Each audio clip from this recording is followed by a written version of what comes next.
We are back. Welcome to Brohemian Rhapsody. Brought to you by no sponsor yet, but please click like and subscribe for future content.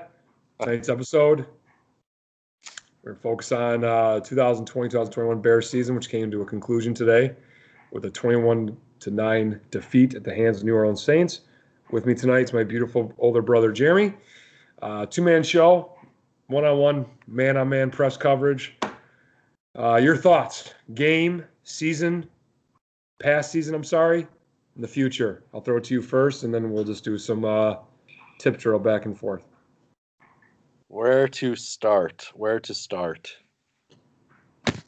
I'm sorry that we are on take three, but I'll say it again. I think next year is going to be a lost year. I think there's no other options. McCaskies are too cheap to do what needs to be done, which is just clean house. And maybe it's because we've seen it work in other teams in the city. When they clean house, they're finally seem to be relevant, can build a winning culture, and can do something.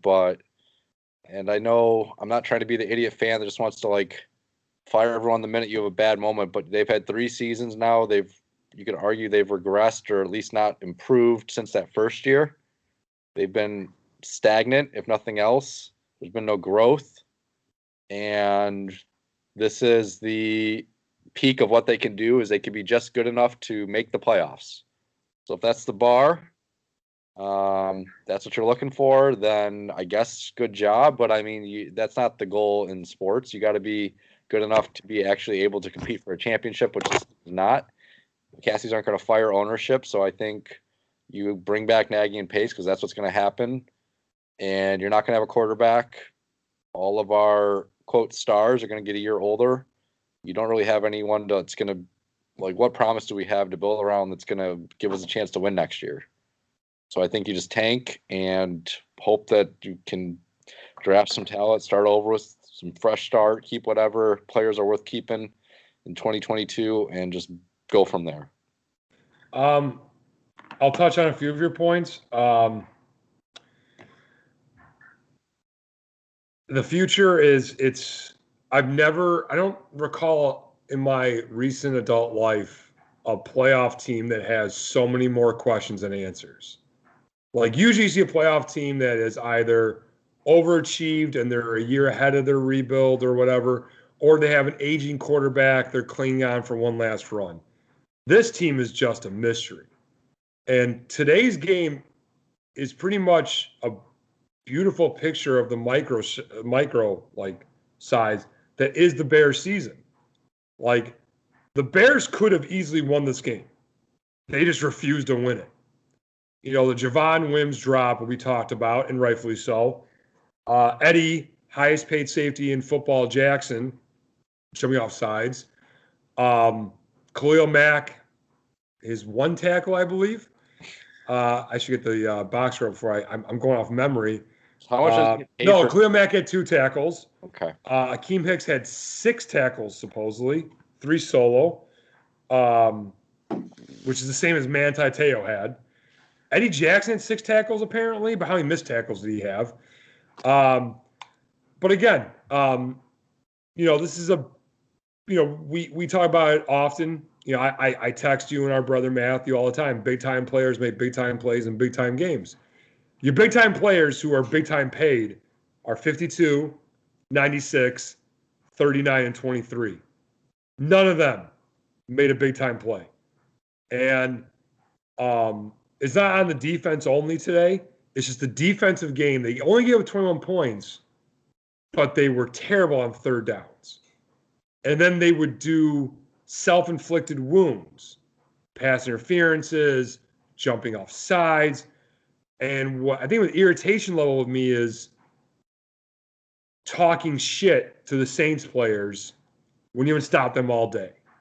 Akeem Hicks, down by 18, gets his supposedly 6th tackle, and then is talking the most shit with 6 minutes to go, down by 18. It's time and place, Akeem. Just put your head down, tap your own helmet, go back to the huddle.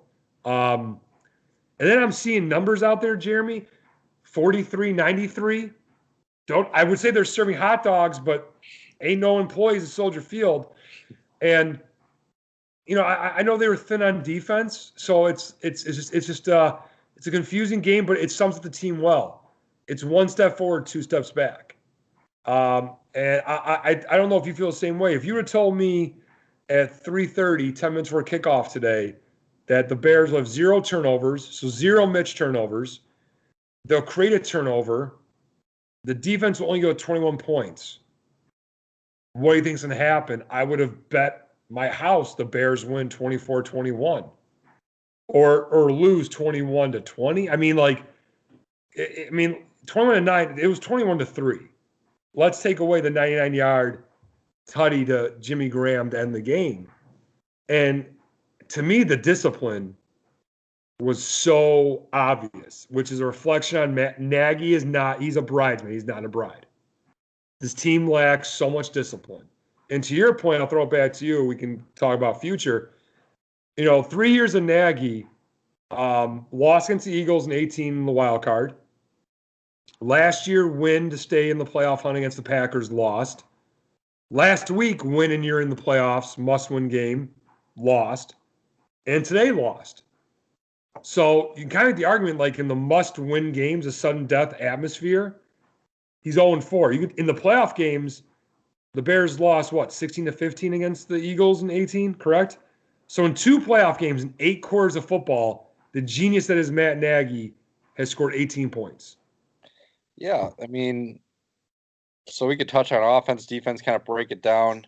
I'm going to disagree on a couple of your points on the defense because I think 96 and 23 are not the problem. Hakeem plays his heart out when he's out there. I think he did his job, okay? Your defensive tackle, they're not known traditionally. I mean, if you're not Aaron Donald, I mean, he still stopped the run. I thought they did a better job overall stopping the run. And they're not the ones that are expected to necessarily create the sacks or pressures. That's more on the ends. So I think 96 played well. No, I was more so talking on, I should have clarified a little better, him talking shit. He hasn't made a play up to that point. Like, as a leader, as a captain, going back to the lack of discipline, as a captain, you need to be better. True. That's what I'm saying. Like, emotional game. I don't have a problem with him because he can actually back up the shit talking. What I have a problem with is like Anthony Miller that we'll get to in the offense. Yeah. Just around my thoughts on the defense, I completely agree with you with 52 and 39. These are the guys you paid to be difference makers that have not made a difference, or if they have, it's for not the right reasons. With Eddie Jackson jumping offside on a big fourth down, whatever that play was. Yeah, fourth down. Yeah. And Khalil Mack, I'm sorry. Like, you were great when you started here in Chicago. You like every play you're making an impact, and now you're just a guy. And you're not bad, but you're not changing games. And you're paid to change games and make a difference. 30 sacks in 3 years is productive. It's very productive.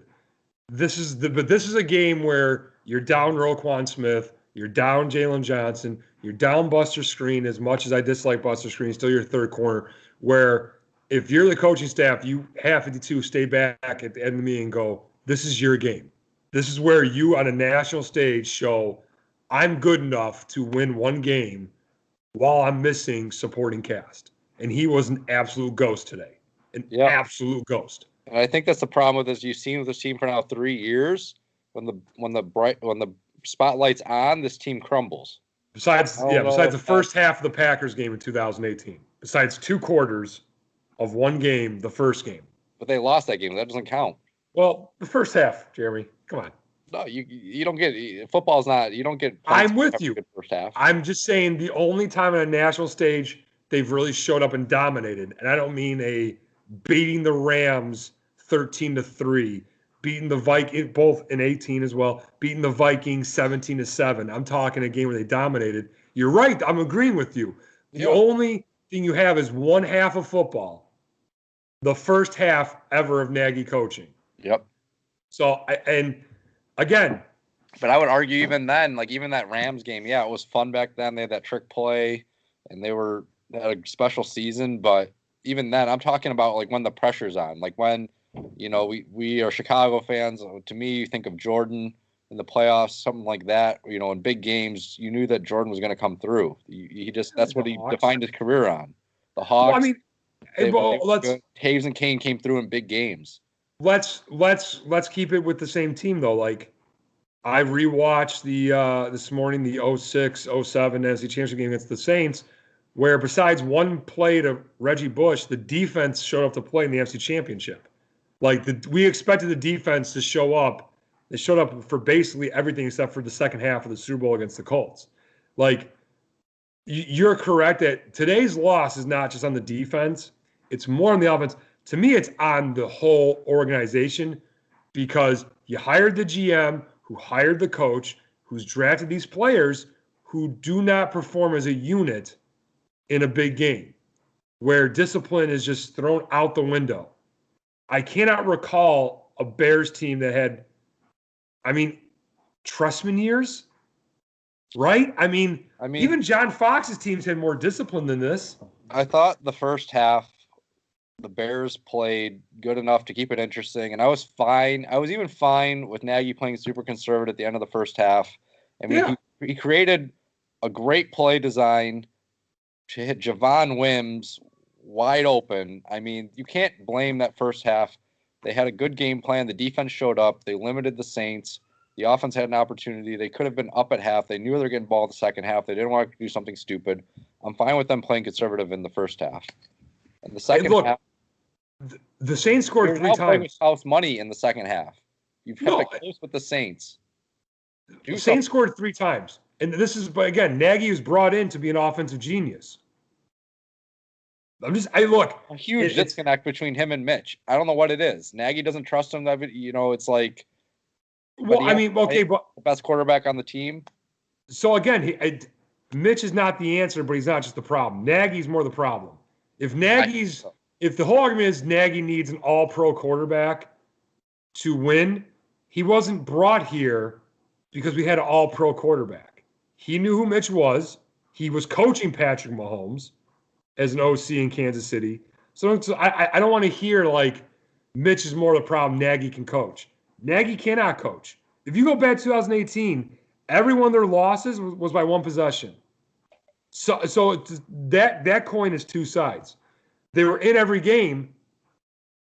In-game coaching decisions cost them games, i.e. the Dolphins game, the Giants game, Packers first game, and the Patriots game, and then the Eagles game that they had 5 losses, that year. So I would love to touch on your final note for the future. It's 7:40 Sunday night.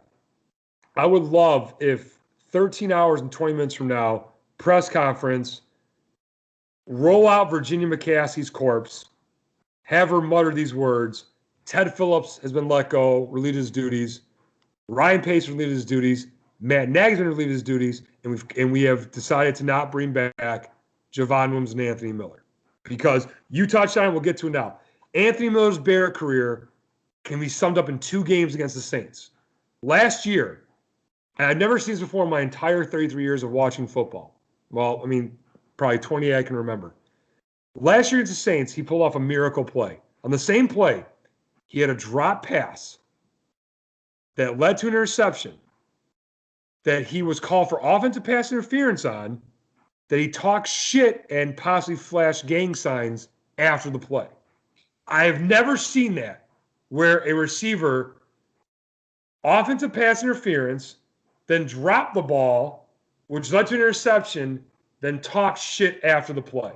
And he fouls it up today with punching the same defensive back that your own teammate punched 6 weeks ago. And we traded up to draft him. So again, it's time to move on. He's got talent. He has out of this world talent when it comes to making a difficult catch. His route running is questionable. His effort's questionable. His desire's questionable. You got to get him out. He's got to go. He's got to go. He needs a fresh start. Go. Both of them got to go. Well, Javon Wims should have been cut on the spot earlier this year. Like, he should not have been in this game. And again, Javon Wims' career, 3 plays against the Saints. Punched a Saints player, made a good catch, dropped a huge pass that basically changed the tide for the rest of the game. And he, again, as a former athlete, we both played at the highest level of high school-ish. What you want is a chance to redeem yourself. He was playing the same team that, hold on a second, I'm sorry. Same team that what he's known for. Punched a guy on almost national TV. You have a chance to redeem yourself. Mooney's out. You're going to get snaps. You make that catch, woof. That's a whole different game. The Saints are sitting there like wind knocked out of them, punch in the stomach, breathing deep. Holy cow, we might lose this game. But he didn't even drop it, Jeremy. I mean, whiff. It sums up. That said the line of the game as I texted you guys. Yes, that was great. It's like, well, Dree's got a touchdown pass. So does Trubisky. Wims just didn't know it. It's terrible. It's. I mean, I was telling Rob, the thing that bothers that I just can't wrap my mind around is like, it's easy for us as, like you said, we topped at high school-ish. Neither of us even played high school football. Our brother Matthew did, so he's the most qualified, I guess. But even, you talk about everyone in the U.S. that plays football. You take all the really good high school players, and barely any of them are going to make it to like D1 college. You take all the D1 and upper level D2, whatever, all the college players, and barely any of them are good enough to sniff an NFL roster. So you're talking like we make fun of these guys like Wims or any of these NFL bums because like that's what we do. It's easy to do on shows we talk about, but like in reality, like Javon Wims playing like a flag football game in the Chicago suburbs would just fucking tear it up. Like no one could cover him. Like this guy is an amazing athlete compared to average Joes. He gets paid over $1 million, even if he's an NFL bum, and he's wide open. Like, how do you drop that? And that was a great throw by Mitch. You cannot name another quarterback who could make that throw better. So, I can't wrap my mind around that. Like, yeah, we make fun of him, he's a bum, but like he's an NFL wide receiver. But by definition, like you are very, very good overall as like a athlete. Oh yeah. No, but I also think it's reflected upon the front office and the coaching staff that you saw last year outside of 12, no receiver really made big plays. And yes, look, you drafted Mooney, but it was a 5th round pick. What he is, you could not. It's not. This actually, I'm crediting Pace for where you draft him. Your value is through the roof. But no one can sit there and tell me, oh, we drafted this kid out of Tulane in the 5th round. He's going to be our second best receiving option his first year. Like, they did nothing to address this. Really, the last two, I mean, they cut Taylor Gabriel for salary cap reasons. They redshirt Riley Ridley, so he has another year of, eligibility as an NFL player, which I don't get that. If a rookie can't sniff the field, it's not in a position like quarterback where there's only one quarterback. That's a big, especially a position like receiver where you can throw out 5 receivers. 5. He's not one of your best 5. Like I understand you got 12, you got 12, you got Anthony Miller, 7th pick, you drafted Mooney. This is what worries me. Javon Wims punched a guy, had this whiff. What's really doing in practice that it's so bad that Wims is still a better option? Took the words out of my mouth. Like, how bad does Riley Ridley have to be in practice? Because I mean, it's the only time that the coach must see him. We don't see him on the games. No, he's always active. He's made some catches when you throw it to him, in like the 5 times you've thrown to him in live games. I mean, so I don't know. I mean, I don't because I just don't trust this coaching staff to evaluate talent. So I literally don't know if Riley Ridley can play or not. So then why wait a year? So about the future. I don't trust this front office or the coaching staff. We have a 1st round pick for the first time in 3 years. Well, who are you going to draft with that? Best available, like you say. I know. Well, hold on, Jeremy. This team has got holes everywhere. Correct. Everywhere. Correct. So this should be the easiest draft for Ryan Pace. They're going to pick 20 because The football team lost last night, and the Bears lost today. The Bears are picking 20th. So when the clock strikes, 10 minutes because 19th pick puts their pick in, the Bears have the easiest decision. It's literally, all right, who's the best player?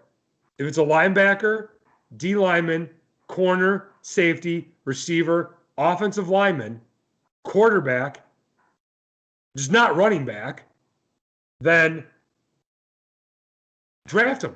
Yeah. So if it's a receiver, what I don't want is this. Allen Robinson walks. So now we have to draft a receiver. We did that once at Ryan Pace. We traded Brandon Marshall. We got to draft a receiver. Who's this Kevin White guy out of West Virginia who only lines up on the left side of the field and gets bubble screens all day? No. Take the best player available. Do you know how I love at pick 20? The linebacker out of Tulsa, Collins. Love him. He was the best linebacker that I saw week in and week out in college football. Give me him. Seriously. I know linebacker with Roquan and Khalil Mack and what you get out of Danny Trevathan is not the biggest need, but you have needs everywhere. You take the best player available. You have a first-round pick. Roquan Smith is a home run first-round pick. He was the best player available. Yes, it was kind of a need for the Bears. He was the best player available. Yeah. So you answered my question. Yeah, Jeremy, I've always said this. When you're drafting, I don't care what the sport is, you take the best player available. You take the best player available, you'll seldomly miss. I don't see how this offense is going to get better next year because you're probably losing Mitch. Good chance you're losing Allen Robinson. Yep. Maybe you're going to get what's his name? Daniels back. James Daniels. Drinking too much. No. So next year's offensive line, you're probably moving on from Bobby Massey. Mm-hmm. So you got Mustafa at center, Whitehair, Daniels at guard, and one more year, Charles Leno Jr. So you need an offensive lineman, preferably a tackle. Right. So the line looks okay because they've been okay, once we kind of went with that combination. But our receivers, if you lose Allen Robinson, and we're cutting Miller and Wims, hopefully. How could you cut Miller for punching the Saints guy when you didn't cut Wims? Well, we've had enough. What are we doing with Anthony? Well, hold on. No. If you're pacing Nagy and you're brought back next year, you can't cut Miller. Javon Wims, a player of less talent than Anthony Miller, did the exact same thing. Punched the exact same guy against the exact same team. All right, so fine. You want to bring Miller back? We'll bring I don't want to. I'm just telling you, if Pace and Nagy are back. Good thing coming back, which is fine. You have Riley Ridley, I guess, that this coaching staff hates, or can't play, or both. I don't know. And you have Mooney. Then what?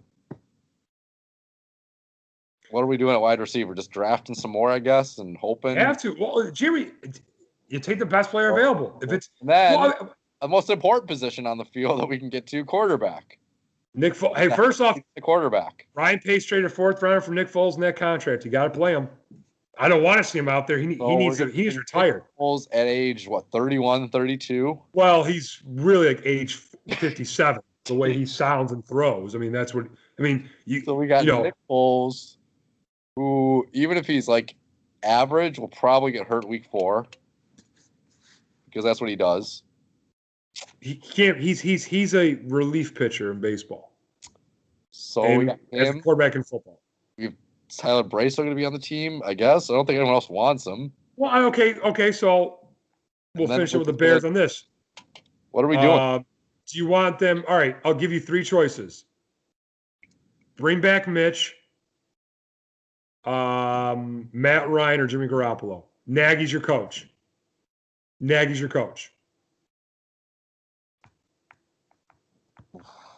God.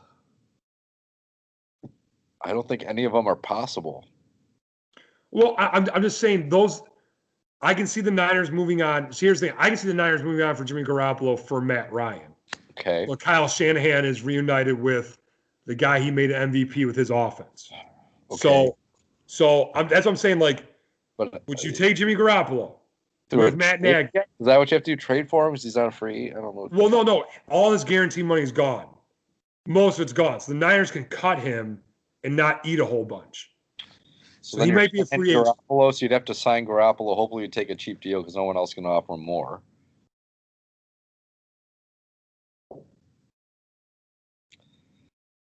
Yeah. I'm just saying, like, I don't want the same quarterback room back, but I also don't want to change for the sake of change. Like, if you're going to change coaching staff, then you change your quarterback. I don't want to hear how it's not Nagy's fault he's had Biscuit and Foles.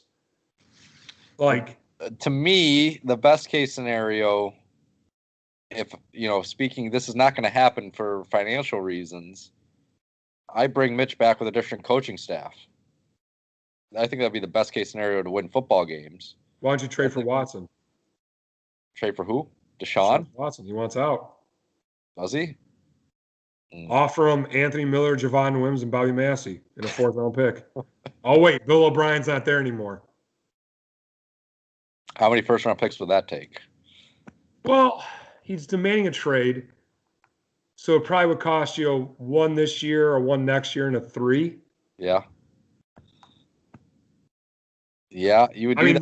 Ryan Pace gave up a 4th-round pick to draft in the 5th round last year. So I mean, that would be a game changer. But the only problem with that is, he's definitely better than Mitch.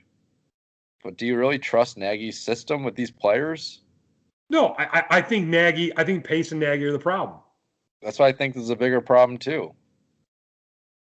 I think that, again, roll out Virginia's corpse tomorrow, and you get rid of Ted Phillips. You got to start at the top. Who's the guy hiring the guy who hires the guy? Yep. Like, this team has not been really a functional organization since 2010. Yep. When they made it to the championship game and Cutler did Cutler things. So it's been a full decade of different GMs, different coaches, and the only thing consistent is Ted Phillips, who's hiring the guy who hires the guy. So what I would like is shit can Phillips, shit can Pace, shit can Nagy. Bring in someone from the outside of the McCaskey tree as VP of football operations. Hire Louis Riddick from ESPN as your general manager, and then trust him to make your head coaching decision. There are other jobs. I'll say this right now, Jeremy. As we sit here at 7:55 on January 10th, 2021, I say this fully with my heart. This isn't just me being a knee-jerk reaction Bears fan. I truly believe right now, as the current rosters and draft positions sit, the New York Jets and Jacksonville Jaguars are both closer to a Super Bowl than the Chicago Bears. I'll repeat that. The Jacksonville Jaguars and New York Jets, as of right now, are both closer to a Super Bowl than the Chicago Bears, as it sits right now. Yep. Now, tomorrow can change the whole narrative if you shit can what you have there. Because to your point, 2018, that team should have made it to an NFC Championship game, at the least. But they got double doinked out. And then all we were told is it's just the kicker. It's not the coach. It's not the scheme. It's the kicker only. We had arguably one of the best kickers in all of football this year. We were 8-9. Oh, it's a quarterback. Eventually, you got to look at the guy. And again, we got rid of the entire offensive coaching staff for Nagy's guys with Nagy's scheme. Yep. So I'm over Matt. The brightest when the pressure's on. What does Nagy do in big games?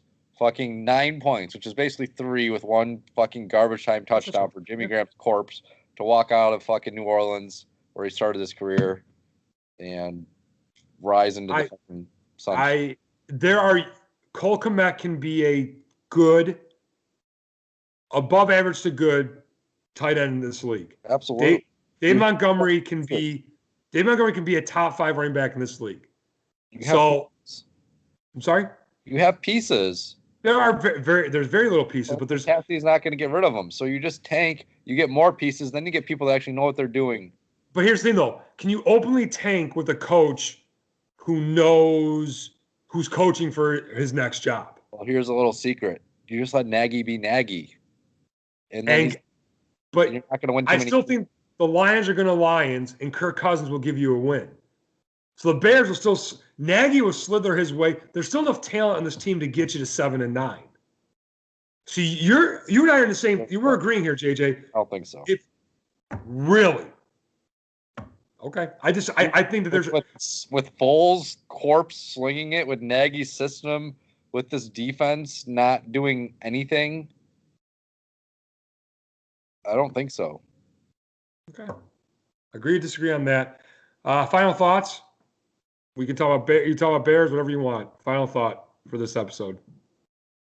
I mean, I'm known as the Debbie Downer, the buzzkill, whatever you want to call it in our group, but man, this year of sports, this year in general, but the sports tying into it is just, has there ever been more depressing for Chicago in general? Because outside of the White Sox, it's just the outlook looks so bleak for all our teams. There's just no hope. No one's close. Even when our teams are bad, it feels like we have some young person that we could build around, that we can work our way up. And like every team is either like the Bulls, I could say, are probably rock bottom now, and hopefully are going to go up. So that's good. Well, I think the Hawks are more rock bottom than the Bulls. At least the Bulls have the right coach. Right. So the Bulls are probably at rock bottom and now can finally start maybe going up. Yeah. But they're so far down that their up is like, what, from going to like 25 wins to 30 maybe? I mean, yeah, but Jerry, wouldn't you agree the one league where you can make your quickest ascension from rock bottom to championship contender is NBA? If you get if you draft your 1-star and sign your 1-star, you're in. True. Especially in the Eastern Conference. True. The NFL, you can go worst to first, but then you're a 7-9 team like the Washington Football Club, and you lose. So, to your point, it's going to be winter's not coming. Winter's here. I will drown in my sorrows tonight and tomorrow for the Bears. I will convince myself Tuesday the Hawks will not be as bad as they are going to be. I'll be all in Wednesday. My final thought is this. It's all hockey based, my favorite sport. Congrats and awesome to USA Juniors winning a gold medal. Great tournament, besides really the first game against Russia on Christmas night. After that, every game was very enjoyable, easy to watch, which was great for me. Blackhawks are going to suck. They're going to suck bad. It's going to be a really long year, but at least we can maybe beat Detroit a lot, so I can kind of redeem some losses from my childhood. My final thought is this. To every Blackhawk fan that watches this, so our brother, our friends, our family, my dad, our uncles, Corey Crawford retired today, I believe, or was it yesterday? Today? I don't even know. I think today from the NHL. I don't know if there'll be a more underappreciated athlete in the city of Chicago than Corey Crawford. Because the Hawks won a cup in 10, I think he gets underappreciated for his efforts in 13 and 15. Yeah, there's Patrick Kane, there's Jonathan Taves, there's Duncan Keith, other supporting parts up front, Marion Hossa, Brent Seabrook when he wasn't a corpse, Chalmerson, Brandon Saad when he actually played physically and got in front of the net. But Corey Crawford, we talked about Nagy and the Bears not playing when the lights are at their brightest. Corey Crawford's last game in the NHL was, a 48 save performance against one of the best teams in hockey with a garbage team in front of him in the playoffs. Great goalie, so many concussions, came back, carried the team in 2000. He carried the team in 2011 that Marty Turco dug him in a hole. I love Corey Crawford. I always have love for 50. I told this before when we were drinking at a bar in like 2013, or probably 2015. I believe that 50 should be up in the rafters one day. I stand by that. Sad to see him go. Another sign that you and I are getting much older than what we think, that Corey Crawford's retiring. And my prediction is it will take you and I and our brother Matthew about 1.5 periods on Wednesday to say, fuck, we miss Corey Crawford, because Malcolm Subban and Colin Delia are going to probably give up 6 goals on Wednesday night to Tampa Bay. So tips off, hats off to Corey Crawford. And I love you, Jeremy. And please click like, subscribe. Brohemian Rhapsody.